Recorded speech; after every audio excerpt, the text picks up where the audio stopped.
Hello বন্ধুরা, আজ চলো আগে তোমাদের আমার ছোট্ট ছাদ বাগানটা একটু দেখাই। তারপর আজকের হ্যান্ডক্রাফটটা শুরু করা যাবে। আমার এই ছোট্ট ছাদ বাগানে খুবই অল্প কয়েকটা গাছ রয়েছে, তবুও এই ছোট্ট ছাদ বাগানটা আমার খুবই প্রিয় জায়গা।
আমার এই ছোট্ট ছাদ বাগানে ওই যে হাতে বানানো পাখির বাসাটা তোমরা দেখছো, তোমরাও যদি ওরকম পাখির বাসা বানাতে চাও তবে আমার এই ভিডিওটা শেষ পর্যন্ত দেখো।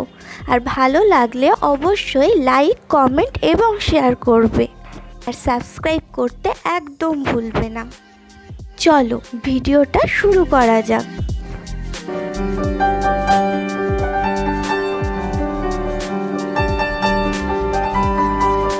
আমি এখানে পাখির বাসাটা বানানোর জন্য ব্যবহার করেছি নারিকেলের মালা। এর আগে কিভাবে নারিকেলের মালা দিয়ে জুয়েলারি বক্স বানানো যায় তার ভিডিও আমি তোমাদেরকে দিয়েছি। তোমরা এখনও যারা সেই ভিডিওটা এখনও দেখোনি অবশ্যই দেখে নিও।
এখানে নিচের পাখিটা যেন দেখে মনে হয় উড়ে এসে বাসায় বসছে। সে কারণে আমি একটা ছোট্ট তার দিয়ে পাখিটাকে এই বাসাটার সঙ্গে জুড়ে দিয়েছি, তাহলে দেখে মনে হবে পাখিটা উড়ে আসছে।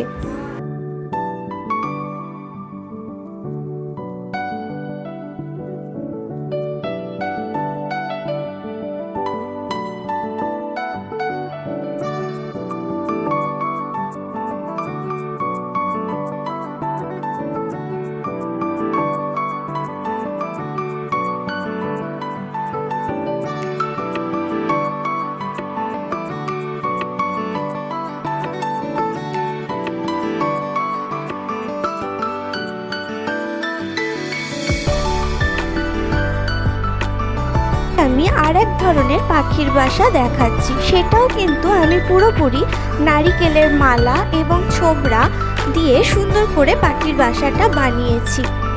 এই নারিকেলের মালা এবং ছোবড়া দিয়ে আমি যে দুটো পাখির বাসা বানিয়েছি, তোমাদের কেমন লাগলো অবশ্যই কমেন্ট করে জানাবে, আর আমার চ্যানেলটা সাবস্ক্রাইব করে দেবে।